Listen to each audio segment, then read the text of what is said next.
صلوا على النبي يا شباب. انت النهارده ان شاء الله هتتكلم في اخر درس ويك سكيكه هناخده على جزئين. الجزء الاولاني والثاني بنفس العنوان. حاجه اسمها اتزان الجسم بتاثير 3 قوى تؤثر في نقطه واحده. يعني ايه؟ يعني مثلا انت عندك حجر بالمنظر ده. الحجر ده هيأثر عليه 3 اشخاص بحيث ان ده هيشد وده هيشد وده هيشد والجسم هيفضل في مكانه. هيحصل عمليه اتزان. هيحصل عمليه ايه؟ اتزان. طب اللي هيدرس الليله دي كلها قاعدتين، قاعده اسمها لامي وقاعده اسمها مثلث القوه. قاعده اسمها لامي وقاعده ايه؟ مثلث. ساعة ما ندخل في الليله دي كلها بقى والموضوع يكبر معانا، لا هناخد بس شويه حاجات هتفرق معانا قوي خلال حاله التمارين. بيقول لك القطعه الواصله بين منتصف ضلعين مالها؟ اولا بتوازي الضلع الثالث وتساوي نص، يعني لو الضلع ده ب 10 هي بكام؟ 5. طيب وطبعا العكس صحيح، لو كان الضلع ده ب 6 يبقى تحت كام؟ ب 12. طيب زي الفل.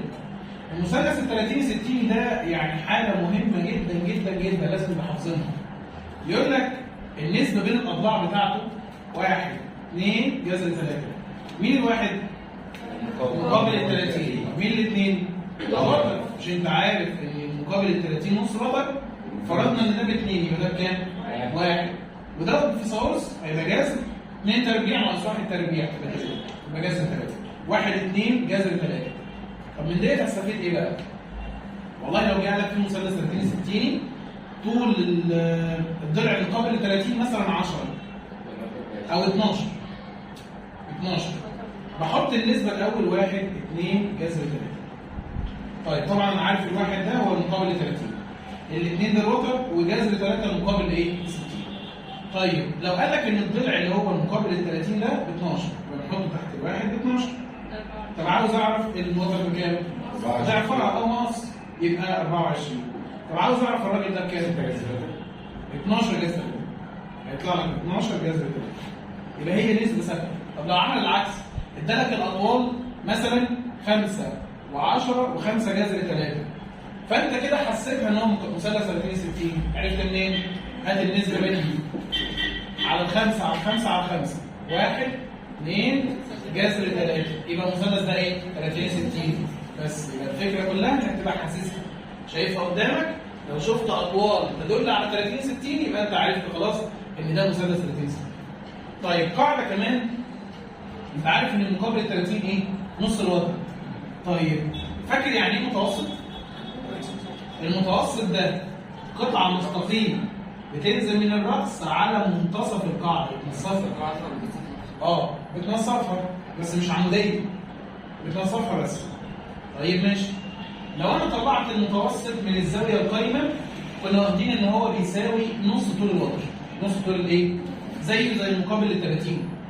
تمام؟ يبقى لو الوتر بتاعنا ب 10 يبقى الراجل ده بكام؟ 5. ولو حطينا لك هنا زاويه 30 درجه يبقى الضلع ده بكام؟ يبقى الضلع ده ب 5. والضلع ده بكام؟ 5 برضه. تمام؟ ليه؟ لأن نص الوتر. طيب ماشي.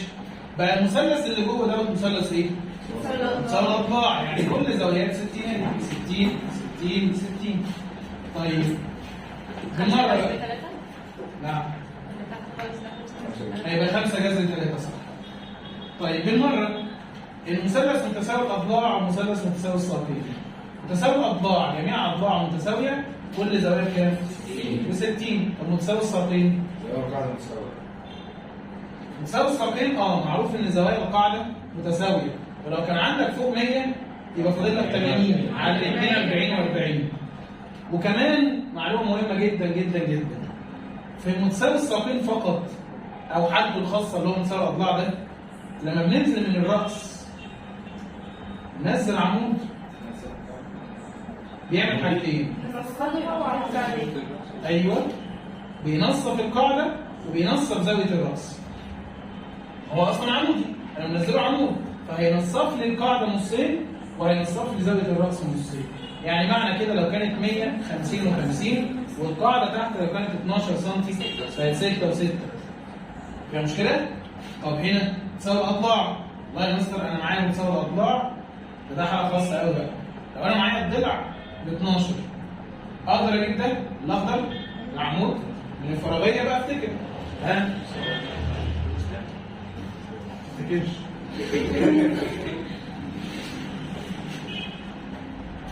المقابل لل 60 ايه علاقته بالوتر؟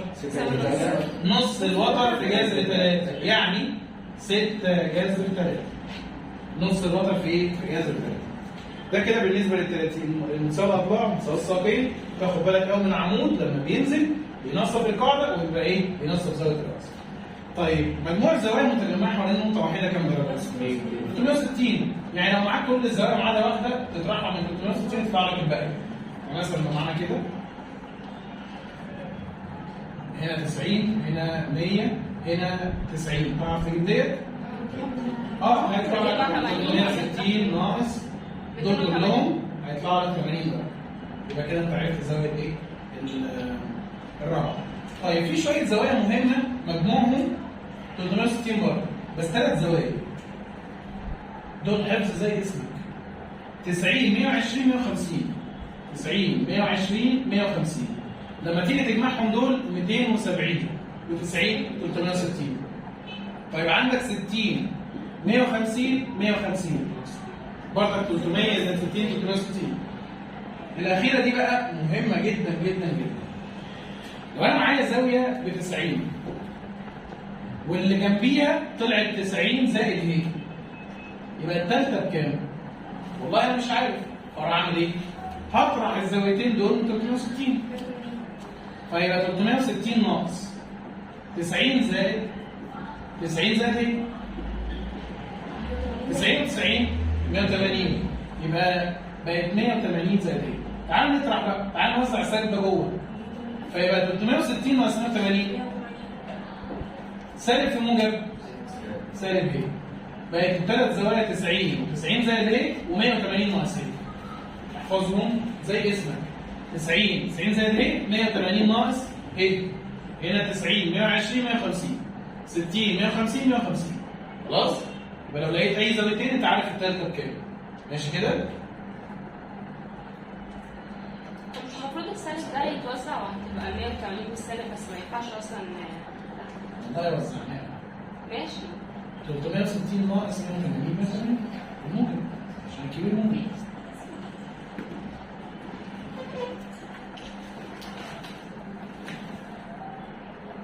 الحاجات دي خلاص انا قلتها لك هي في دماغك فما تلاقينيش ان انا فكرتك تاني باي حاجه. ماشي؟ صلي على النبي. دلوقتي انت داخل على معنى العنوان بتاعنا، احنا خلصنا المراجعه بتاعتنا. دلوقتي انت يعني ايه اتزان جسم ترسيم 3 قوى؟ لازم يكون 3 ايه؟ قوى. طيب لو انت تخيلت كده الجسم اللي معانا ده وعندك السلسله دي كده مش هي بتتلبس بالمنظر ده؟ طيب مش هنا في خيط شادد التقل ده؟ يعني في قوه شد وهنا كمان في قوه شد. طب وفي قوه ثالثه فين هي؟ الوزن. حلو قوي. يبقى انت عندك كام حاجه؟ 3 قوه شد اولى وشد ثاني وكام الوزن.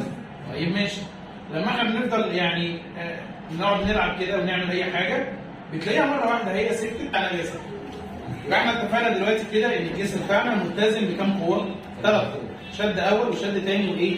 والوزن بتاع الجسم. طيب هنمثل الكلام ده بالمنظر ده. الجسم هنا اهو قوة شد أولى وهنا قوة شد ثانية وهنا وزن الجسم. هتلاقي إن ال3 قوى ديت مالهم متلاقيين في نقطة. فده موضوع الدرس بتاعنا. طيب قال لك والله لو الجسم ده وزنه 30 نيوتن.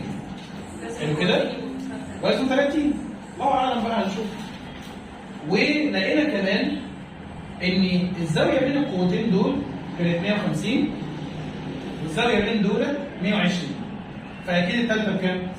90 لما كنا قايلينها اهمت عشان ما يتنسوش. 90 120 150 وعندك 90 و 90 زائد ايه؟ 180 ناقص. طيب ماشي. انا كده بقى معايا الايه؟ 3 زوايا ومعايا قوه واحده. قال لك تقدر تجيب لي قوه الشد اللازمه هنا وهنا؟ قال لك مفيش مشكله. لقينا ان في حاجه بتحصل. لقينا ان كل قوه بتتناسب مع يعني بتتقسم على جيب الزاويه اللي قدامها. مش هنا في قوه قدامها زاويه هنا، في هنا قوه قدامها زاويه هنا، في هنا قوه قدامها زاويه الناحيه الثانيه. نقول تاني، القوه دي 30 هتتناسب مع جيب اي زاويه؟ 90. مع جيب الزاويه اللي بين القوتين التانيين، خلاص؟ اللي هي 90 اللي قدامها يعني. وهنا تتناسب مع جيب الزاويه اللي بين القوتين التانيين اللي هي 150. وشيل واحد مع جيب الزاويه اللي بين التانيين اللي هي 120. فلقينا ان 30 على جيب ال 90 بيساوي شيل واحد على جاب 120 بتساوي شيل 2 على جاب 150. نفس حوار حساب المثلثات بالظبط. كأن ديت مين؟ الأضلاع اللي بشرطة بشرطة بشرطة، وكأن ديت أضلاع المثلث ولكنها زوايا متجمعة حوالين النقطة. فأنت زوايا المثلث فبتقول لي الضلع على جيب الزاوية، الضلع على جيب الزاوية، الضلع على جيب الزاوية. طيب مش أنا معايا هنا خلاص النسب ديت ومعايا نسبة كاملة؟ أقدر أجيب شيل واحد مقصاتنا الجميلة. يبقى شيل واحد بيساوي كام؟ 30 جميع 120 على جاب 90. و 15 جذر 30. طيب شيل 2 شد الثاني 30 جاب 150 على جاب 90. هيطلع لك 15. إذا عن طريق قوة واحدة والزاويتين التانيين عرفت أجيب القوتين التانيين. فدي اسمها قاعدة الاتزان. قاعدة الإيه؟ مين اللي عمل القاعدة ديت؟ عالم اسمه لامي. عالم اسمه إيه؟ لامي. فسميناها قاعدة لامي. قاعدة إيه؟ لامي. نص القاعدة باختصار إن القوة تتناسب مع مين؟ جيوب الزوايا المقابلة لها. يعني القوة قاف واحد على جاه واحد، قاف 2 على جاه 2، قاف 3 على جاه 3. فيها مشكلة؟ يجي سؤال لذيذ كده في اختر. فاكر حساب المثلثات طبعا لما قلنا النسبة بين الأضلاع هي النسبة بين الجيوب. طب ما هي النسبة بين القوى هي النسبة بين الجيوب، والنسبة بين الجيوب هي النسبة بين القوى. طيب ماشي. لقيت الراجل قال لي إن جسمي يلتزم بتأثير 3 قوى، الزاوية بينهم 90 و150 و120. فإن النسبة بين الثلاث قوى بالترتيب النسبة بين القوى هي النسبة بين جيوب الزوايا. طيب يبقى كده جاء 90 إلى جاء 120 إلى جاء 150. دي بواحد، وديت جاء 120 اللي هي جاء 60 جذر 3 على 2، وجاء 150 اللي هي بنص. ممكن تضرب النسبة كلها في 2، 1 في 2 جذر 3 بس اللي هيتبقى إلى 1 هيتبقى. بقت 2 إلى جذر 3 يبقى كام؟ إلى 1. فيها مشكلة؟ يبقى قاعدة لامي بيحب الإيه؟ الزوايا ولا الأضلاع؟ الزوايا. الزوايا اللي قدامك دي كل قوة مع جيب الزاوية اللي قدامك. فيها مشكلة؟ طيب بالنسبة لقاعدة مثلث القوة، من اسمها كده يبقى انت شغال في مثلث وهنحط عليه القوة. بس هنحطها ازاي؟ قال لك اولا القوة في ترتيب دوري واحد بيجوا ورا بعض. تاني حاجة التناسب هنا هيبقى بين مين ومين؟ والله احنا جينا كده مثلا معانا الضلع ده ب 5 سم والضلع ده ب 6 سم ده ب 7 سم. مشينا هنا قوة مقدارها 25 نيوتن. فبيقول لك بين الاضلاع اللي قدامك دي تستحمل قوه هنا كام وهنا كام بنفس النسبه اللي بين دول. مش ده كان 5 حاطين عليه قوه 25؟ طيب هنا اللي ب 6 ده نحط عليه قوه بكام؟ وال7 ده نحط عليه قوه بكام؟ فقال لك كل قوه على الضلع اللي هي ماشيه فيه. ده التناسب بتاعك. تناسب بين مين؟ القوه والضلع اللي هي عليه. مثلا نسمي هنا قاف 1 وهنا قاف 2. يبقى كده 25 على الضلع بتاعها بتساوي قاف 1 على الضلع بتاعها بتساوي قاف 2 على الضلع بتاعها على 7. وطبعا من النسبة الكاملة اقدر اعمل المقص. هيطلع لك هنا 30 نيوتن وهنا 35 نيوتن. وصلت؟ طب مستر انا استنيت حد يسأل سؤال معين. هو انت مش قلت لنا ان لازم الثلاث قوى يتلاقوا في نقطة؟ ما تعملوش ليه في نقطه؟ كلهم خارجين من نفس النقطة. قولي. ممكن لو هنعمل الخط ده المد ده يبقى كلهم من نقطة واحدة. حلو قوي. يعني لو اعتبرنا ان هي ديت النقطه مثلا، ادي القوه الاولى، القوه الثانيه دي طالعه نصف، خليها تكمل. والقوه ديت انقلها على الموازي بقى 1 2 أو ممكن نخليها من هنا ونكمل عادي، ما هي صح كده؟ يبقى انت كده بقى عندك ايه؟ لازم الثلاثه يبقوا في ترتيب دوري واحد، عشان لو حبيت اطلع دي وانقل دي يبقوا كلهم طالعين من نقطه واحده. كلهم ايه؟ طالعين من نقطه واحده. يعني فعلا مثلث القوة عامل زي لامي، القوة او الجسم بيلتزم بتأثير 3 قوى يتلاقوا في ايه؟ في النقطة واحدة. طيب عندنا حالة خاصة لللامي وحالة خاصة لمثلث القوة. مش حالة خاصة قوي يعني. عاوز ده؟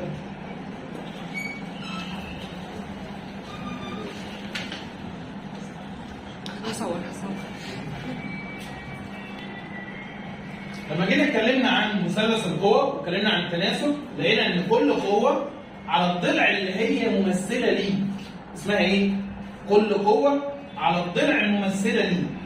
هي واقفة على الضلع ده، دي واقفة على الضلع ده، ودي واقفة على الضلع ده. يبقى كل قوة على الضلع بتاعها. نسبة ثابتة. صح كده؟ قال لك يبقى كده النسبة بين القوى هي النسبة بين أطوال الأضلاع اللي هي واقفة عليها. مش ده التناسب؟ يبقى النسبة بين القوى الثلاثة هو النسبة بين الأضلاع الثلاثة. ومن هنا جت لنا فكرة منها. بتقول إيه بقى؟ طالما النسبة بين الجيوب طالما النسبة بين الأضلاع هي النسبة بين القوى، الجيوب دي تبقى ليه؟ النسبة بين الأضلاع هي النسبة بين القوى، يبقى ممكن يجي سؤال. مش أنت عارف حاجة اسمها متباينة المثلث؟ إيه متباينة المثلث؟ ينفع مثلث أطوال أضلاعه 3 و4 و10 سم؟ لا في مشكلة. مثلا أنا جبت دلوقتي ضلع 1 ب3 سم، 1 ب4 سم، 1 ب10 سم. يعني أكيد ليه ليميت، في حدود معينة. والله يا مستر طب انت بعدتهم قوي عن بعض، ممكن اوسعهم؟ ماشي، طب اعمل كده كده، بس برضه مش هيوصل. اصل 3 و4 كام؟ 7. انت عمرك ما تعدي 7. لو جبت لي 10 11 12 7 1 من 10 مش هينفع. مفرم ولا اولاني؟ اقول لك بقى يا سيدي، اقل منهم اقل من ايه؟ من المفروض. ما ينفعش اساويهم لسبب. لان لو قلت لي 7 ودي 3 و4 7 صح؟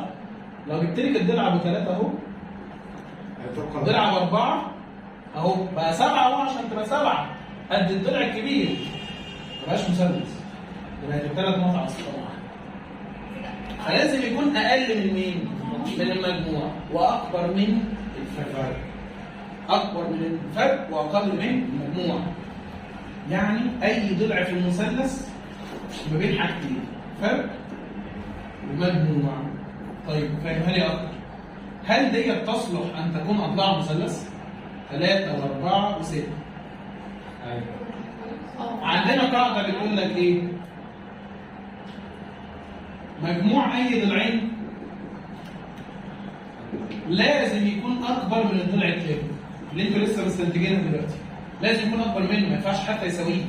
طيب بناخد الصغيرين نجمعهم. 3 و4 كام؟ اكبر من الثالث؟ يبقى خلاص دي تصلح. طب عندنا 2 و3 و5 تصلح؟ ليه؟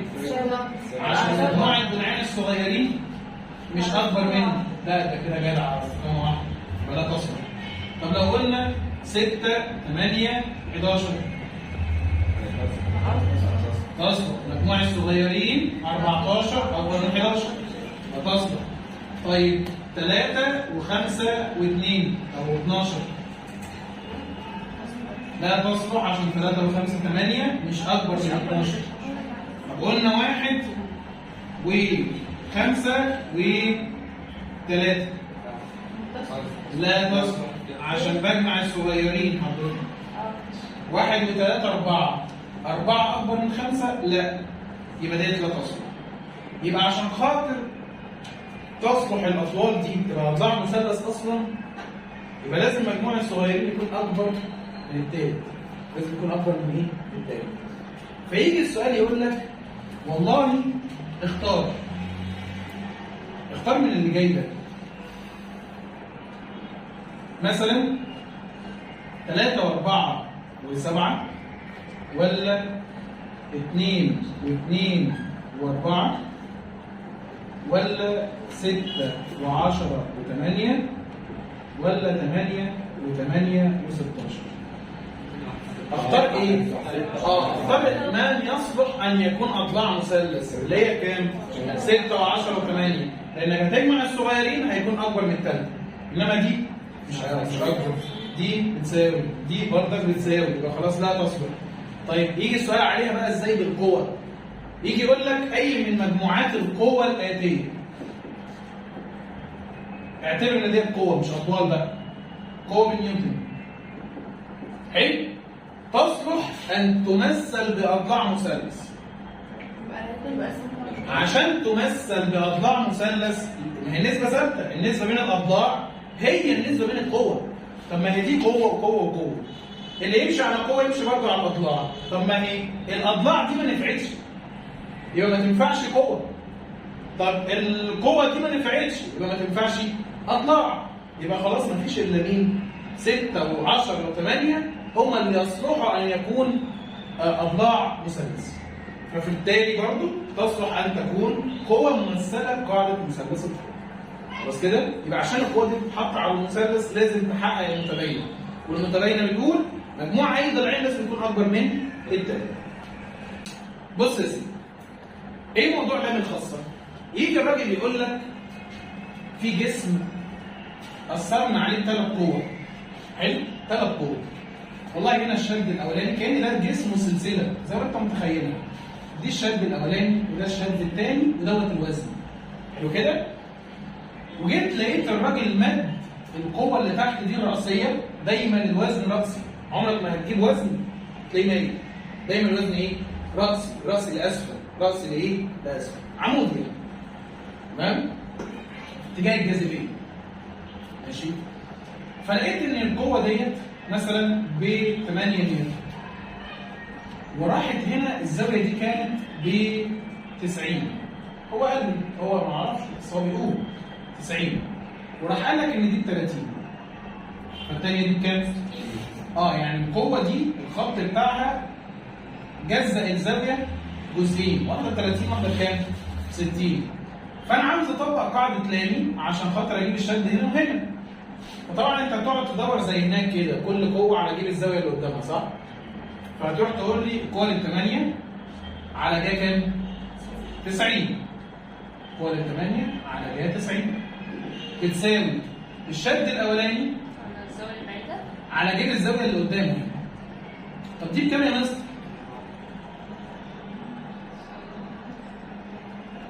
شطار صح؟ خط مستقيم 180 خدنا 60 يبقى 120. طيب مستر القوة الثانية اللي هو الشد شين 2 على جيب الزاوية اللي قدامه هنا مش عارف، خط مستقيم يا مستر 180 ناقص 30 150 صح كده؟ طب مش انت عارف ان جيب الزاوية هو جيب المكملة؟ جيب الزاوية يساوي جيب الزاوية المكملة. يعني جيب 120 هي كام؟ 60. جيب 150 هي كام؟ 30. ما انا ممكن اشيل 120 واكتبها 60. 150 اكتبها 30 و30 نفس الناتج. من غير ما اقعد احسب في دولت بقى اوجع دماغي. بص لها كده 8 على جا مجموع دول بتساوي شين 1 على جا كام؟ البعيدة عنها. وهنا شين 2 على جا كام؟ 30 البعيدة عنها برضه. فديت لام الخاصة. أول ما تشوف المنظر ده ما تقعدش تدور على بقية الزوايا، أنت عندك كل اللي محتاجه هنا. خلاص؟ فاكرين موضوع جا 90 ناقص سيتا وجا 90 زائد سيتا وجا أو مثلا جا 180 ناقص سيتا وجا 180 زائد سيتا. فاكرين الكلام ده؟ الأربعة دول مهمين جدا. طبعا ال 90 أنت لما تقابلها بتبقى على طول، فخلاص دي هتبقى جت. طيب هي جاتها ايه بقى؟ اولا انا عايز اشوف الاشاره بتاعتها هتطلع موجبه ولا سالبه. انا ماليش دعوه بالجدل عشان دي الغلطه بتاعتنا. ما تروحش تدور على الجدل. الجاد الاصليه الزاويه دي في الربع الكام اول يبقى الجا موجب، يبقى خلاص الناتج هنا موجب. لغينا 90 خلاص بقت صفر. طب وهنا الربع الثاني الجا برضه موجبه يبقى جاتا سيتا زي ما هي. طب هنا دوت ربع تاني والاول 180 ما بتتقاش فهتفضل كام. طيب هنشوف بقى الاشاره. هي كده كده جا سيتا جا سيتا. عايز اعرف الاشاره بقى. ديت ربع تاني الجا موجبه خلاص. طب ديت ربع تالت الجا مش موجبه سالبه. وصلت؟ طيب افتكر برضك الحته ديت. هنا كان سيتا هنا كان 180 ناقص سيتا 180 زائد سيتا. حلو قوي. وكان بردك عندنا اللي انتوا قلتوها دلوقتي كل جار ظالم ده كل جار ظالم. طيب ايه بقى قاعده مثلث القوى الخاصه؟ قال لك مثلث القوى العمودي. مثلث القوى دي عمودي يعني ايه او ليه سموه عمودي؟ قال لك اصل كل حد عمودي على التاني. يعني ايه؟ اولا هتلاقي مثلث قائم. تلاقي ايه؟ مثلث قائم. ومن هنا تخيل ان الجسم هنا علقناه. ده الشد الاولاني وده الشد الثاني وهنا وزن الجسم. لقينا ان الزاويه بين القوتين دول قياسها كام؟ 90 درجه. فبقى القوه اللي ماشيه هنا عموديه على الضلع اللي هنا على الاخضر ده. والقوه اللي ماشيه عند الاخضر برضك عموديه على الضلع اللي هنا اللي بالاسود ده. ولقينا كمان ان القوه الثالثه عموديه على الضلع الثالث بتاع المثلث فوق. لما كملت طلعت ايه؟ عموديه. لما ده بيبقى افقي ركز في الحته دي قوي. لما الخط دوت الراجل يقول لك ان هو افقي الوزن كده كده بيبقى راسي صح؟ كلمه افقي وراسي عاملين زي البورد دي كده بالظبط. دوت الافقي ودوت الراسي. بس السنه اللي فاتت ما نسيتش. افقي وايه؟ وراسي. بينهم دايما زاويه ايه؟ 90. فلما تيجي حضرتك يبقى معاك مستوى افقي او الخط ده افقي والوزن ما تقوليش انت ليه عملت الزاويه دي قايمه؟ عشان دوت افقي ودوت راسي خلاص هيتقابلوا يعملوا زاويه ايه؟ قايمه. فبالسنس كده تبقى عارف ان دوت مثلث القوى العمودي. طب بيعملوا ايه في مثلث القوى العمودي بقى؟ قال لك كل قوه على الضلع اللي هي عموديه عليه. بمعنى هي قوه قاف واحد الخط بتاعنا ده عمودي على مين؟ على مين دي؟ يبقى قاف واحد على مين؟ طب القوه قاف 2 دي عموديه على مين؟ على الضلع الف ب. طب القوه قاف 3 دي لما كملت عموديه على مين؟ على الف ب. كل قوه على الضلع اللي هي عموديه عليه. كل قوه على الضلع اللي هي عموديه عليه. لام خاصه. القوه اللي هنا على جيب الزاويه البعيده. القوه اللي هنا على جيب الزاويه البعيده. والقوه اللي تحت على مجموع الزاويتين. على جايه مجموع الزاويتين. قاعده مثلث القوه. القوه تتناسب مع مين؟ مع اطوال الاضلاع الممثله لها. كل قوه على الضلع بتاعها. كل قوه على الضلع الايه؟ بتاعها. امال هنا كل قوه اللي هي عموديه عليه. خلاص كده؟ لامي بتاع ايه؟ بتاع ايه لامي؟ بتاع الزوايا. لامي بتاع ايه؟ والقاعده دي بتاعت ايه؟ الاضلاع. واحده زوايا واحده ايه؟ اضلاع. طيب قال لك كل قوه تتناسب مع جيب الزاويه اللي في وشها اللي قدامها. يبقى هنا النسبه بين القوى هي النسبه بين الجيوب. هنا النسبه بين القوى هي النسبه بين الاضلاع. ده مش كده؟ صلي على النبي. الحاله الاولى عندك في صفحه 51 بيقول لك ايه؟ علق جسم بواسطه خيط. شايف ده؟ شايف الجسم ده؟ علقناه بواسطه خيط. طيب الخيط ده تخيل ان احنا حطينا مثلا مسمار في الحيطه ودقينا ده كده جواه او لفيناه عليه وعلقنا الجسم ده هنا. في مشكله؟ طيب قربناها شويه من الحيطه كده بقى نازل بالمنظر ده. بعد كده ما سيبناهوش كده بقى. امال عملنا ايه؟ طبعا انت كده عندك قوه شد، دايما الشد لفوق كده، يعني انت بتمنعه من ان هو يسقط عكس الحركه. طيب الشد بتاعي الاعلى فوق وفي هنا وزن، ما سيبناهوش كده، رحنا جذبنا الجسم ده بقوه لحد ما بقى بالمنظر ده. شايف اللي انت شايفه ده؟ هو ده. طب القوه ديت وضعها ايه بقى؟ ممكن تكون القوه ديت اتجاهها افق عامل كده، فانت متخيل الوضع بقى عامل ازاي؟ هنا في قوه شد مايله، وهنا تحت في وزن الجسم، وهنا بقى في قوه ثالثه اللي هي ايه؟ قوه يعني قوه تحافظ على اتزان الجسم.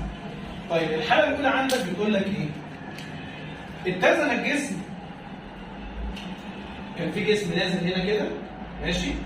رحنا شادينه بواسطه قوه افقيه، بواسطه قوه ايه؟ افقيه. بقى شكله الجديد كده.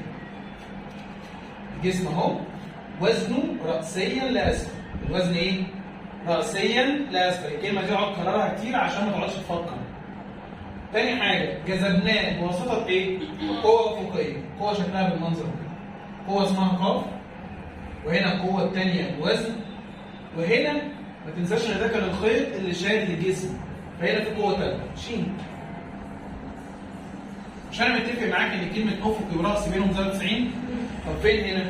يعني القوة الأفقية ديت ليها معنى. هو الوزن رأسي مش هيقول لك عليه، انت اللي هتنزله كده. هتروح حاطط لي هنا زاوية بكام؟ 90. طيب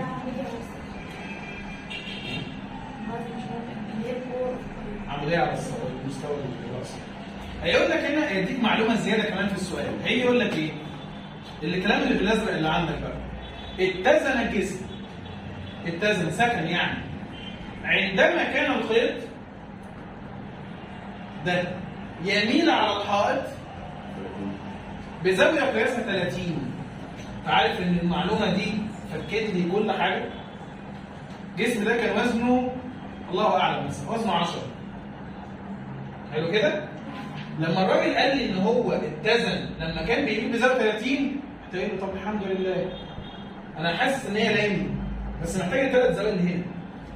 مش كده دوت رأسي ودوت كمان رأسي، في حرف اليو قدام سعادتك. حرف اليو مجموعهم 180، 30 هنا يبقى 150 هنا شكرا. طب انا جبت 150 وكان عندي 90، 120 شكرا. تروح ليه؟ ما حافظهم. طيب مستر كل قوه على جيب الزاويه اللي قدامها، يبقى كده 10 على جايه 120 بتساوي ش على جايه 90 بتساوي قاف على،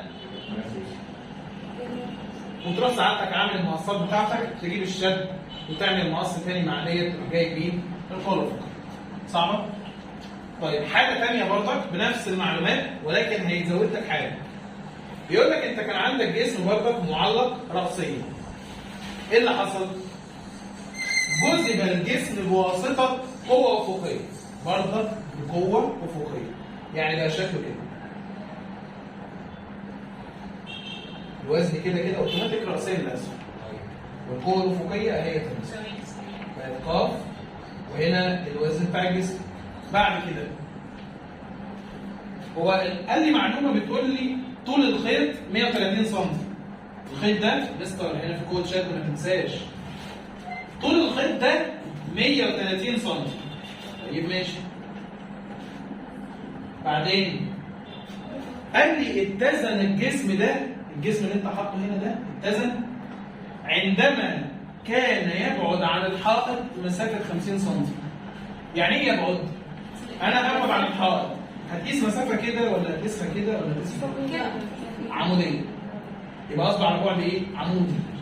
اتزن الجسم عندما كان يبعد عن الحائط مسافه 50 سم. بعد ايه دوت يا معلم؟ بعد عمودي. بعد ايه؟ عمودي. طب مستر مش انا كده بقى معايا ضلعين؟ اعرف اجيب الضلع الثالث ده؟ في ثوابت هيطلع لنا 120 سم. 120 ايه؟ سم. حلو. 5 12 13. استفدت انا ايه كده؟ قال لك والله انت ممكن تنقل القوه بحيث يكونوا مثلث القوه اللي انت عاوزه. هنا اول قوه موجوده الشد، موجوده على الضلع صح؟ سيبها في حالها. القوة الأفقية ما تخليهاش هنا، خليها تبدأ من الأول هنا كده واكتب قاف كده. خلاص دي كده مش عاوزين منها حاجة، فدي ماشية وراها دي. طب مش القوة اللي تحت الوزن ده ممكن انقل اتجاهها عن موازي؟ حطها فوق هنا كده، هتلاقي الثلاث قوة بقوا بيجروا ورا بعض بالمنظر. طب وزن الجسم كان كام؟ كان 12 نيوتن. خلاص حلو قوي، انا اللي بقوله لك مش موجود عندي. وزنه كان 12 نيوتن، يبقى هنا 12 نيوتن. حلو قوي. طب مش كده بقى المثلث الجاهز عندي خلاص؟ يبقى كل قوة على الضلع اللي هي واقفة عليه بقى 12 على 120 بتساوي ق على 50 بتساوي ش على 130. مقصاتك الجميلة هيبقى طالع لك هنا 5 وهيبقى طالع لك هنا 13. خلاص؟ في مشكلة؟ يبقى يا إما المعلومات تديك زوايا فتشتغل لامي، يا إما المعلومات تدي لك أطوال فتشتغلها مثلث الإيه؟ القوة. طيب الحالة اللي جاية يقول لك علق جسم بواسطة خيط. نفس القصة. علق جسم بواسطة ايه؟ خيط. أهو الخيط أهو. يتدلى رأسيا من حائط رأس. أهو حيطة ودقينا مسمار ودقينا في ده. حلو؟ والجسم معلق بالمنظر ده في خيط، يبقى في شد وفي وزن كمان. قال لك جذب الجسم بواسطة. أنا متوقع إنه يقول لي قوة أفقية. لا أنا ماليش كده. قال لي بواسطة قوة عمودية على الخيط. يعني إيه عمودية على الخيط؟ هو أنت في كل الأحوال لما تشد الجسم ده هو كان نازل كده، بتشد يمين كده. فالوضع الجديد أهو.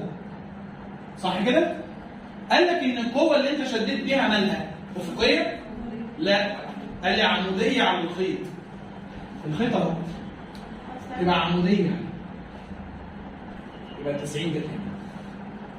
عمودية على الخيط، الخيط اهوت وانت عمودي عليه. لا ما ينفعش اعملها عكس حاجة تانية. الخيط في الوضع الجديد اهو، مش في الوضع القديم. لو عمودية عليه كده هتعملها له أفقية. الوضع الجديد بعد الشدة هيتعمل كده. خلاص؟ يبقى بقى كده هنا في القوة العمودية وهنا الوزن وهنا الشد. هيروح قايل لك معلومة كمان. قال لك الخط أو الخيط يميل على الرأس بزاوية ايه؟ سبيل ايه يعني؟ مش عارف. مش هما اللي أيوة. بيكملوها. هي أول حاجة دي 90 صح؟ طب مش هنا حرف اليو 180 ناقص ايه؟ ناقص ايه؟ طب التالتة تبقى بكام؟ 90 زائد ايه؟ احنا حافظينهم 90 زائد ايه؟ 180 ناقص ايه؟ اتلخص عليك اهو مش هتخليك تقعد تلف وتدور حوالين نفسك. طيب بعد كده لو انا قلت ايه؟ يعني 90 زائد ايه؟ لا حضرتك ما هو هنا دي بتجيب لي مش دي. طب لو كان الوزن ده ب 20 نيوتن يبقى 20 ايه؟ على جهة 90. انت عارف جهة 90 بكام؟ 1. انت قلت لي 90. متخيل؟ يبقى 20 على جهة 90 بتساوي ق على المفروض جا 180 ناقص ايه؟ طب ما انا قايل لك ان هي جا اهي. صح كده؟ بتساوي ش على جا 90 زائد ايه؟ اللي هي جت اهي بالظبط كده. وهيروح مديك معلومه تروح جايب منها جا اهي وجت اهي. يا اما في حركه صغيره هتعملها. لو انت كان معاك دي كام مثلا ب5 على جا بتساوي 12 على جا. ابدل ايوه كده. هتروح طالعه جا فوق وجاتا تحت بقت 5 على 12. مش الجا على جاتا ظبط. خلاص يبقى زي الفل. ظاهر بتساوي 5 على 12. كده انا عرفت ايه؟ كل المعلومات عن الايه؟ احط الايه في المثلث يبقى معايا المقابل ومعايا المجاور اجيب الوسط. ولو حبيت اجيب جا وجاتا وظهر تمام؟ يبقى هيدي لك معلومه تعرفك انت بتعمل ايه. عرفنا يعني ايه اثر على الجسم قوه افقيه في الحالتين، ويعني ايه اثر على الجسم قوه عموديه على الخيط. عموديه على مين؟ على الخيط. ودايما لما تسمع كلمه خيط تحط قوه الشد ديت من نفسك. من نفسك، ما تستناش حد يقول لك حط لي شد هنا، لانه مش هيقول اصلا.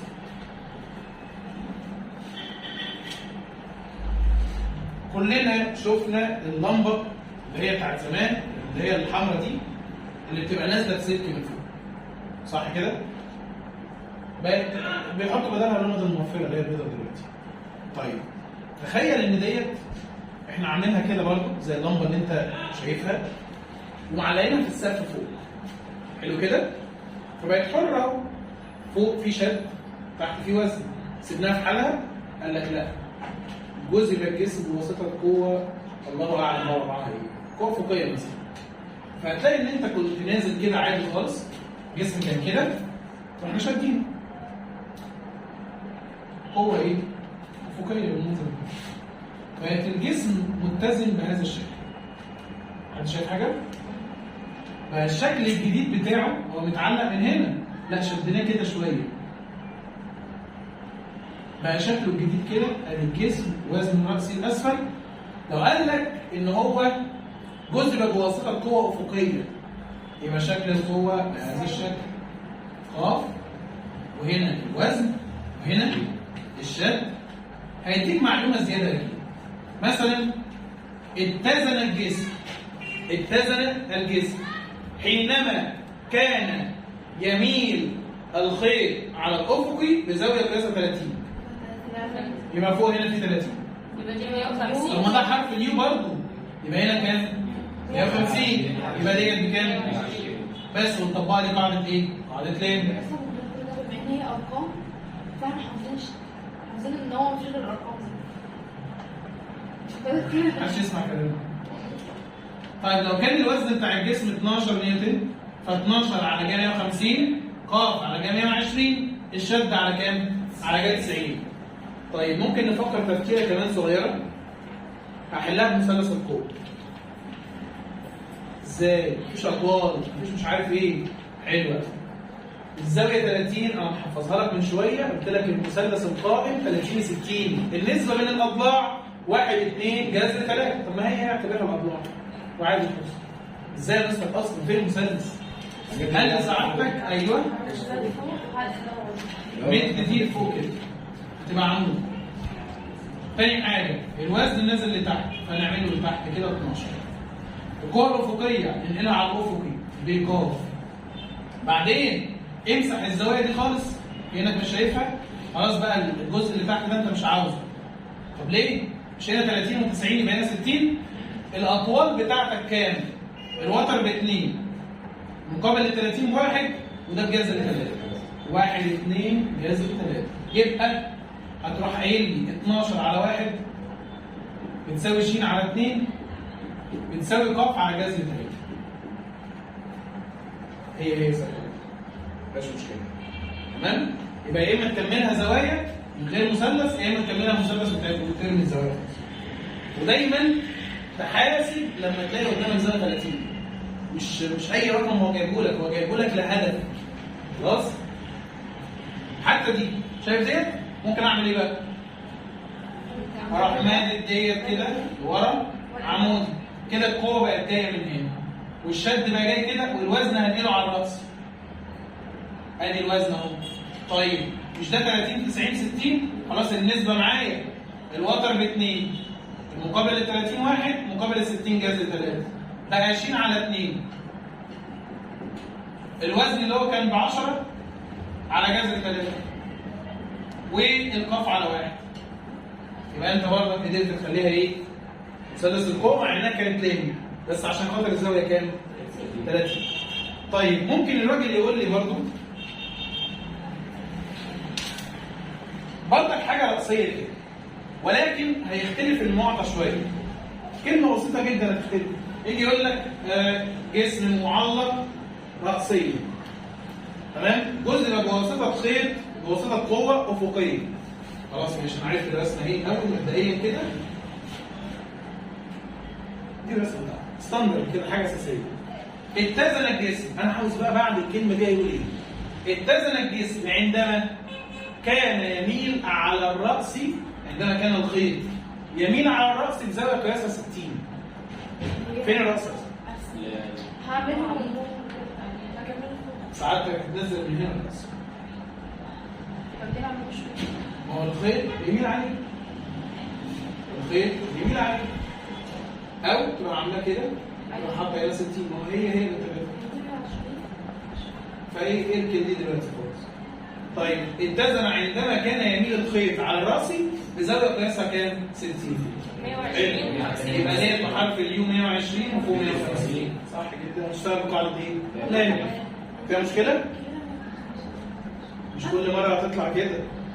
انا ظابط الارقام بحيث لما تيجي 30 تطلع لك 60 تبقى 120 150 90. لو غيرتها وخليت لي 45 هتبقى رقم تاني. ايه ده؟ هي اصلا مش ارقام ثابته؟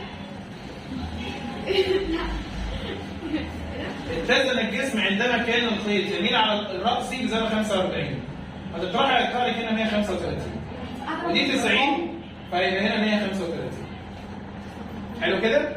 يبقى هنا عندك القوه الافقيه وهنا الوزن وهنا الشد. مفيش حاجه بتتحفظ. انا لما بلاقي 2 ببقى عارف الثالثه. مش اللي هو انا خلاص عارف 90 120 150 لا.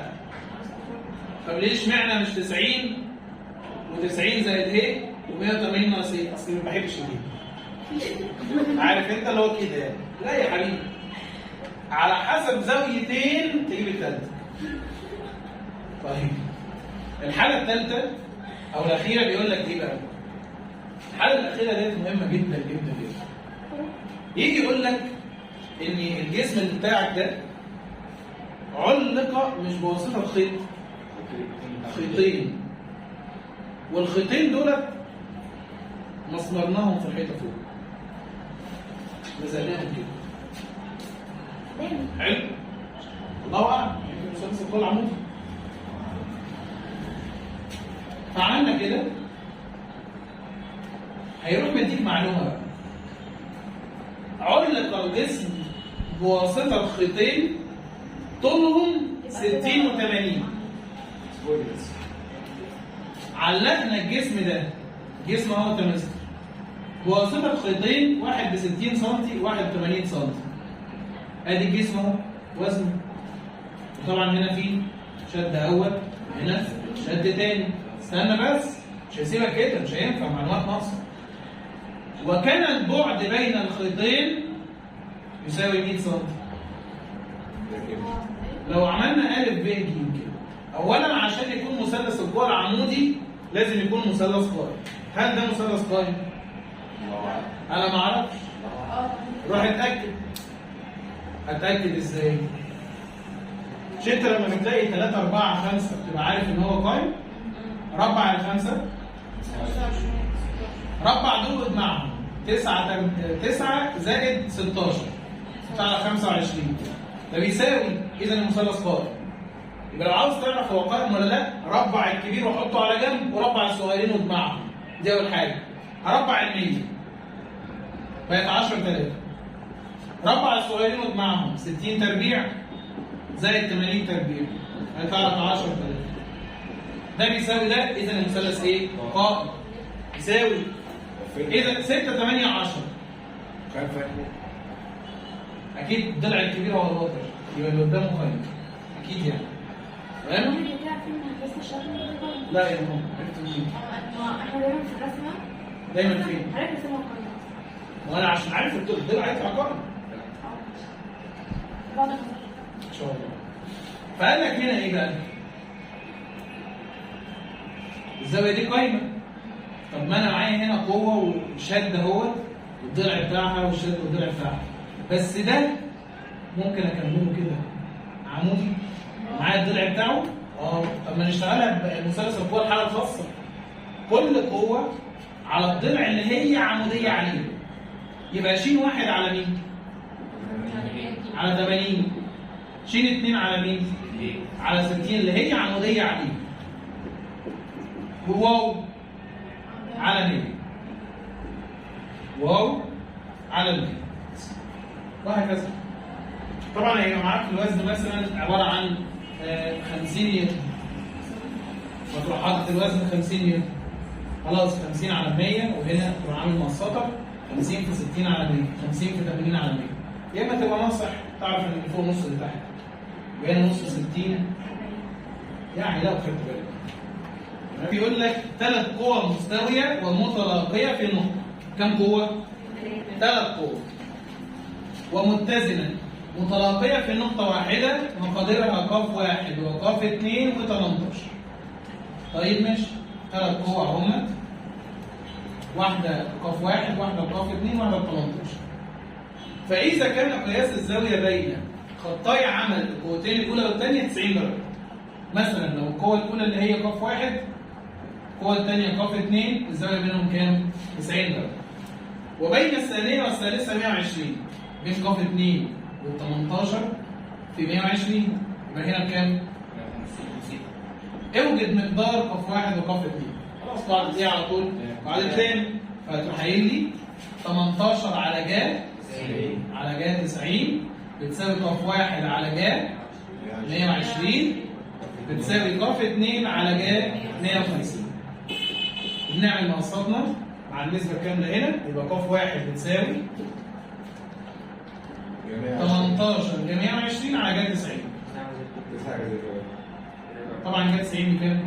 1. وق 2 بتساوي 18 جا 150 على 1 اللي هي 18 جا 150.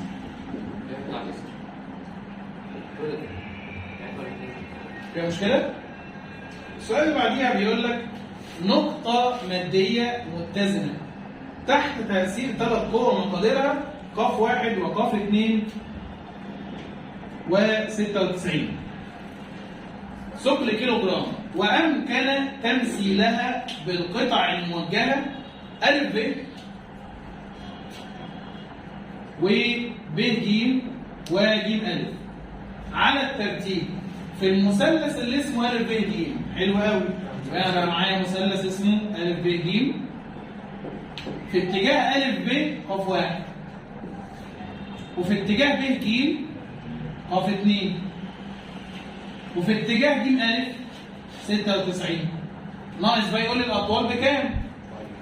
لقيته بيقول لي الذي فيه أ ب 8 سم وب ج ب 10 سم وج أ ب 12 سم. خلاص زي الفل كده. كل قوه على ايه؟ على الضلع اللي هي ممثله ليه. يبقى 96 على 12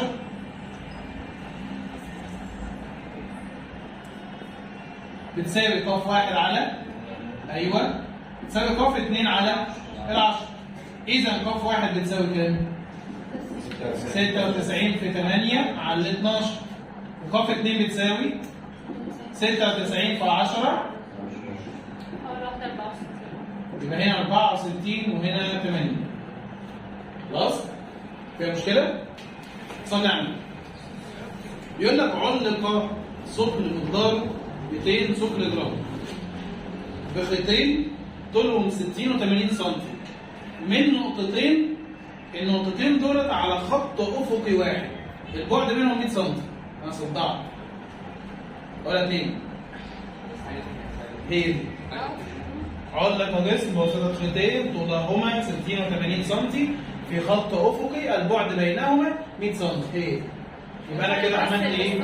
اولا تخيلت، يعني انا قريت المساله كلها لحد ما رسمت فكره عامه في دماغي ان هنا في خط افقي يبقى عندنا خيطين. الخيطين دول طولهم 60 سم و80 سم والجسم وزنه 200. طيب المسافه الافقيه بين النقطتين اللي اتعلق فيهم الخيطين 100 سم. قبل ما تشتغل انت واخد بالك الرسمه دي شبه مثلث الكره العمودي صح؟ فالاول تتاكد اذا كان المثلث ده قائم ولا لا. دي اول حاجه. فاروح اعمل ايه؟ مربع الكبير نسميهم ا ب ج. اروح مربع ا ب ج يعني 100 تربيع 10000. ربع الاثنين الصغيرين ا ب تربيع زائد ب ج تربيع هيطلع لك بردك 60 تربيع و80 تربيع 10000. اذا المثلث قائم قدام الضلع ده. الالف ج ده يبقى الوتر بتاعك، يبقى قائم في الزاويه ايه؟ ب. خلاص. طب ما انا ممكن امد ديت الحل الاول. هيروح واحد قايل لي كده اروح مادد دي كده. كل كل قوه على الضلع اللي هي عموديه عليه. يعني هنا 60 سم وهنا 80 وهنا 100. القوه بتاعت الوزن 200، يبقى 200 على الضلع اللي هي عموديه عليه 100. هنا في خيطين يبقى في شدين، شد اول وشد ايه؟ ويا ريت لما تحط قوه تحطها في دوائر، مش يا ريت يعني لازم تعمل كده، لان الاطوال هتدخل في القوه، مش هتبقى عارف ان القوه بين الطول بتاعك. شيل 1 على 60 وشيل 2 على 80. جدع اللي فوق ضعف اللي تحت، يبقى هنا وهنا 160. طب الحل التاني من غير مثلث القوى العمودي، بس حل كده ايه يعني في شغل. لسه بص يا سيدي، بعض الناس تبقى مفكره كده، يقول لك مش انت بتنزل ده لتحت كده واحنا بنعرف نمد وننقل والكلام ده كله، هنمد ده عمودي فوق، وانا كده كده معايا 100 وهنا 60 وهنا 80 وهنا شيل 1 وهنا شيل 2 ودوت ب 200. طيب مش انا ممكن انقل ديت على الموازي؟ ازاي بقى؟ قال لك تيجي نعمل كده، هنقل الموازي هنا، مش دي كانت تعمل هنا 90؟ تعمل برضه هنا 90. دي هنسميها شين 1 وهنا شين 2. وبعد كده القوة الثالثة دي هيروح يقول لك والله يا مستر بص هخلي دي جاية من تحت كده. ليه؟ عشان يدوكوا ورا بعض. الشد الثاني شين 2 اهو، وشين 1 نقلناه من الموازي اهو، وده مين؟ الوزن اللي هو من 200 اهو. فيبقى مثلث القوة هو ده، مثلث القوة العادي. مثلث القوة العادي. فهتلاقيه بيقول لك 200 على الحتة دي. وشيل 2 على الحتة دي. وشيل 1 على الحتة دي. طيب دلوقتي السؤال اللي بعديه بيقول لك ايه؟ علق ثقل مقداره 200 ثقل جرام من طرف خيط خفيف. خيط ولا خيطين؟ الثقل ده مقداره 200 ثقل جرام. مثبت طرفه الاخر، ما هو الخيط طرفين، طرف في الجسم وطرف هنثبته في المسمار في الحيطه في السقف في اي حته. مثبت طرفه الاخر في سقف حجره، يبقى انا كده عرفت ان انا شغال على الافق صح كده؟ والخيط كان نازل كده وهنشوف اللي هيحصل. جذب الثقل بواسطه قوه افقيه. جزء من الجسم بواسطه قوه افقيه، يعني الرسمه دي توضيح. يبقى كده هيبقى الشكل الطبيعي بتاعه اهو، الوزن اهو بقوه افقيه قاف، وهنا الوزن وهنا الشكل. طيب حتى اصبح الخيط مائلا على الراس بزاويه قياسها 30 درجه. فين الراس؟ ممكن تعمله من ناحيتين، ممكن تعمل راسي كده فيميل هنا بزاويه 30، ممكن تنزله من هنا وانا بفضل هنا وتنزله بزاويه 30. ما هي 30 دي بتساوي دي عشان حرف الايه؟ السالب. طيب لو انت اشتغلت الرسمه كده هتروح قايل لي والله اذا حرف اليو يبقى هنا 150 بتداخل، وهنا 90 لانها افقيه ده راس، يبقى ش على جا 90 قاف على جا 150 واو على جا 120. الواو ديت ب 200 على جا 120. طبعا النسبه عندنا كامله نعرف نعمل ايه؟ ناقص. طب واحد ما كانش هيعمل راسي هنا، ما كانش هيطلع له المنظر ده عليه خالص. هتكمله يبقى 90. فطبيعي ان راسي كده وده افق وده راسي يبقى خلاص زاويه 90. قال لك بيميل هنا بزاويه 30 يبقى الزاويه دي ب 60 ماشي مفيش مشكله. طب هل اقدر اشتغل هنا مثلث القوه؟ قال لك بدل ناجي خالص. مثلث القوه فين يا مستر؟ انقل بقى ال 200 نازله لتحت اهو، ودي افقيه ننقلها على الموازي افقي في نفس الاتجاه. هتلاقي الثلاثه بيجروا ورا بعض خلاص يبقى ده مثلث القوه. مش ده 30 60 مش محتاج الاطوال انا عارفها. 1 2 جذر 3 المقابل ال 30 1 الوتر 2 مقابل ال 60 جذر 3 على طول. يبقى 200 على جذر 3 ش على الاثنين وقاف على الواحد. تعمل ايه؟ موصلاتك مع النسبة الكاملة. خلاص؟ فيها مشكلة؟ بس هو كان ممكن الاثنين دول يساوي بعض بالتطور بالرأس مين؟ اللي هما التنظيم كان كملها عادي زي الأول. لو كملناه مش مفيش هتبقى تفاوت 90. بالراس. تفاوت بالراس يعني عاوز خطين مستقيمين. اهو. ما هو ده هو الأصل. ايوه بالظبط. اللي هي 30 دي لو كملناها تبقى 90 صح؟ كانت لا، ازاي؟ دي مش كده هو يعني عمود هنا؟ عليها يبقى عمل 90 درجة. هنا يعني اه يبقى كده 120 يبقى هجيب دي 150. ماشي يعني ينفع دي تبقى 90 طبعا عادي. ما هو ده 90 اصلا ما ده تاني. هي لو انت اشتغلتيها يبقى الحل اللي فات او كده تاني عادي.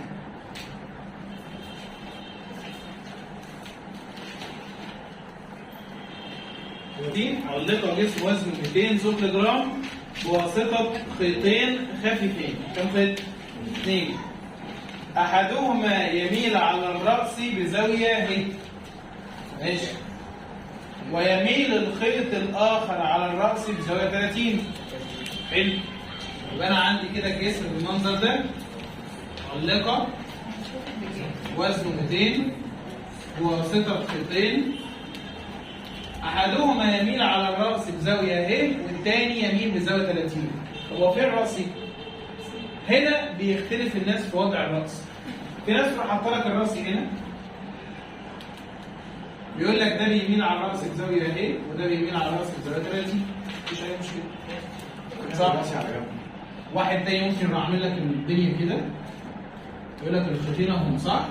طيب أنا هعمل الرأس من هنا وهعمل الرأس من هنا وده بيميل على الرأس بزاوية ه وده بيميل على الرأس بزاوية 30. فهتلاقيه بيضطر ان هو يروح قايل لك ايه بقى؟ مش بيضطر، مش ده حرف اليو؟ بقت هنا 180 ناقص ت. مش دي 30 يبقى هنا 150. طب تبقى دي بكام؟ لا 180 360 ناقص دي زائد دي. 180 زائد 150 كام؟ 330 تقريبا. 330 ناقص ايه؟ فيتبقى لك 360 ناقص 330 30. سالب في سالب بالموجب هي يبقى دي 30 زائد دي. كل مسألة ليها حالة خاصة. طيب ما تستغربش عادي خالص. طب وبعدين بتلاقي اشتغلها لك لامي بقى مش هو وزنه 200 ده اشتغلها لك لامي 200 على جا 30 زائد هي وبتساوي ه ش 1 وهنا ش 2 ش 1 على جا 150 وش 2 على جا كام؟ 180 ناقص ه. حلو الكلام. طيب مش انت عارف ان جا 150 هي جا 30 مكمله وال 180 ما بتنتهش خلاص دي راحت بقت جا ه صح كده؟ طيب ماشي. وبعدين يا مستر اعمل ايه؟ طب لو انا طبقت اللي هناك ديت هوصل لنفس الكلام من غير وجع قلب خالص. يبقى انت هتروح تقول لي هنا كان ش 1 وهنا كان ش 2 وتروح قايل لي ش 1 على جيب الزاويه البعيده ش 1 على جهه 30 ش 2 على جهه ه وهنا الوزن اللي هو 200 على جهه مجموع الزاويتين جهه ه زائد 30. هو دوت اللي طلع لي هنا اهو صح؟ يبقى كان ليه وجع القلب من الاول. يبقى انت ما بتعملش الراس بالمنظر تمام؟ يبقى جات لي كده لازم يديك معلومه زياده عشان خاطر تعرف تتحرك يعني. فلقيته بيقول لي فاذا كان مقدار الشد في الخيط الاول 100 ثقل جرام. حلو. يبقى ش 1 اتاكد بس ان احدهما يميل على الراس بزاويه ه. ش 1 اللي بيميل بزاويه ه مقداره 100. الحمد لله ما بقاش مجهول ده. يبقى دي خلاص بقت كام؟ 100 معاك نسبه كامله صح؟ طب لو انا اشتغلت بيها هنا خليك ناصح عشان خاطر تشتغل هنا يطلع لك رمزين مش هتعرف تحل حاجه. طب وبعدين لو انا اشتغلتها هنا وهنا هتلاقي نفسك بتعمل ايه؟ 200 في جا 30 على 100 يدي لك كام؟ جا ه زائد 30.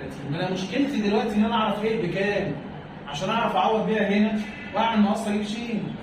طيب كده بتساوي 200 جا 30 على 100 اللي هي هتطلع لك بواحد. هو جاي مين بواحد؟ 90. يبقى الزاويه اللي جوه دي بتساوي 90. يبقى الهي بتساوي كام؟ 60. جبنا الهي خلاص الحمد لله. نعوض بقى هنا بقى 60. يبقى خلاص 100 في جا 60 على جا 30. اذا نشيل 2 100 جا 60 على جا 30.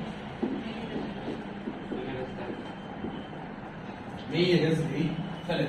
في مشكلة؟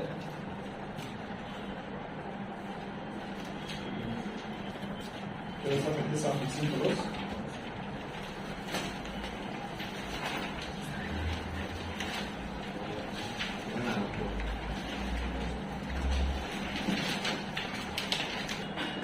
بص يا سيدي، بيقول لك علق جسم وزنه واو نيوتن، يعني ما اعرفوش، بواسطة خيطين يميل أولهما على الرأس بزاوية قياس 30. يميل على الرأس بزاوية كام؟ 30. يعني زي هناك كده. أدي الرأس أهو، لو اعتبرنا الجسم هنا ماشي، وزنه واو معرفوش، الراجل ده خيط يبقى فيه شد يميل على الرأس بزاوية قياسها 30 درجة. حلو قوي. ويمر على بقرة صغيرة ملساء مثبتة. يعني يبقى في بقرات كده دي مثبتة في حيطة، وهنا ممكن نعلق جسم منها، وهنا يبقى في حاجة تانية مثلا حد بيشد زي الناس اللي بتروح جيم كده ولا حاجة، يبقى التقل كله هنا وأنت بتشد هنا. بتلاقيها بإيه؟ مثلا أنت الواحد بيشد كده ماشي؟ فبتبقى ديت بتمر على ايه فوق السلك دوت؟ على بقره صغيره ملساء. بقره صغيره ايه؟ ملساء. طيب بيقول لك يبقى انت كده الجسم ده لما عديناه هنا كان في بقره مسمار اهو، في بقره هنا كده، الخيط ده عدى من هنا. في مشكله؟ قال لك ويحمل الطرف الاخر من الخيط جسم وزنه 16 جذر 3. ماشي، ده كده الخيط الاولاني. ويميل الخيط الثاني على الراس بزاويه قياسها هي. الخيط الثاني ده في هنا خيط ثاني بيميل على الراس بزاويه قياسها هي، اعتقد شبه اللي هناك. وبرضك هنا بيمر على بقره صغيره ملساء مثبت في اخره، اخر الخيط ده هنا في الشد ما تنساش، الشد الثاني ده الشد الاولاني. بيمر على البقرة ومثبت في طرفه الآخر ثقل وزنه 16 نيوتن. يبقى أنت هنا عندك ثقل وزنه 16 نيوتن. اوجد في وضع التوازن أول حاجة قياس الزاوية أهي، تاني حاجة وزن هذا الجسم. طبعا أنت تحس إن هي صعبة جدا بقى وبقرات وإيه الموضوع وبتاع. حل في كده. في حاجة اسمها بقرات ملساء. ليه ملساء؟ ليه ملساء؟ قال لك ملساء عشان خاطر ما يبقاش في احتكاك، فتحس ان البتاع ده بيتقل وانت بتشد. هو الاحتكاك بيحسسك كده كأن حد بيشد كمان معاك. انما دي ملساء، فاللي موجود هنا انت بتشده صح؟ يعني لو الحاجة دي وزنها 100 فالشد اللي فوق 100 برضه. والخيط مكمل، يعني الشد هنا برضه ايه؟ 100. يبقى الشد في الفرعين متساوي. الشد في الفرعين ايه؟ يبقى الجسم اللي وزنه 16 جذر 3 هو الشد في الخيط اللي هنا، والشد اللي هنا هو اللي هنا. يبقى كده 16 جذر 3 ده الشد اللي عندك. دي كده خلاص أدت مهمتها خلاص وخلصت. هنا ال 16 دي هي الوزن بيتزن مع الشد عكس الاتجاه، سواء في المقدار وكان في الاتجاه. بيتزن مع الشد اللي هنا. طب والشد اللي هنا هو الشد اللي هنا، يبقى ده كمان بيساوي 16. يبقى دي كده أدت مهمتها خلاص، ودي أدت مهمتها. تعالى بقى نشوف اللي هنعمله. العين الخاصة هتروح قايل لي 16 جذر 3 على جال بعيدة جاهي بتساوي 16 على جال بعيدة جهة 30 بتساوي واو اللي ما اعرفوش على جهة 30 زي دي. نفس اللي عملناه هنا كان نعمله هنا. تروح قايل لي كده اذا جه ايه؟ الاول نجيب ايه؟ ابعد عن دي خالص عشان رمزيه. هعوض فيها. ده ده على ده. اذا جه ايه؟ بتساوي 16 جذر 3 في جه ايه؟ جه 30 على 16. هيطلع لك جذر 3 على الاثنين. اذا الهي بتساوي 60 درجه. يبقى الهي بكام؟ 60. جبنا الهي ودوت المطلوب الاولاني. اولا. هعوض فيها. طيب انا جبت الهي ب 60 ايوه يبقى 60 و30 90 يبقى جايه 90 اللي هي بكام اصلا؟ خلاص يبقى نشتغل مع النسبه الكامله دي. اذا واو 16 في 1 على جايه 30. واو بيساوي 16 في 1 على جايه 30. يطلع لك 32 نيوتن او ثقل او اي حاجه. خلاص؟ فيها مشكله؟ هي نفس الفكره اللي هناك ولكن عن طريق البقرات. هتضطر تجيب الوزن اللي تحت ده هو الشد والشد هنا هو الشد هنا. لانها بقره ايه؟ مالت سياق. لو كانت بقره خشنه يبقى حاجه ثانيه خالص. البقرات ديت مالت سياق.